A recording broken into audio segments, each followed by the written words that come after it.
பார்க்கக்கூடியது இந்த ஃப்ளாஞ்சில் sharp flange இருக்கா இல்லையா அப்படிங்கிறத நம்ம பார்க்குறோம்.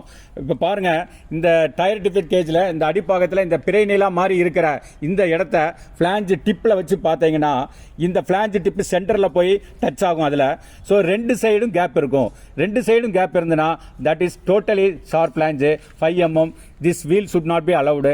இதை அலோவ் பண்ணால் என்ன நடக்கும் அப்படின்னு கேட்டிங்கன்னா, ஷார்ப் ஃப்ளாஞ்சு நம்மளுடைய பாயிண்ட்ஸ் அண்ட் கிராசிங்கில் பாயிண்ட்ஸில் உள்ள நுழைஞ்சு அந்த இடத்துல டபுள் ரூட் எடுத்துரும். ஸோ அதனால் என்ன ஆகும்னா வண்டி அதே இடத்துல டிரைல் ஆக, அந்த கோச் அதே இடத்துல டிரைல் ஆகிரும். So it should not be allowed. Wheel should be changed. இந்த ஃப்ளாஞ்சை பாருங்கள், இந்த ஃப்ளாஞ்சு நல்ல ஃப்ளாஞ்சு. இதில் வந்து ஷார்ப் எதுவுமே இல்லை.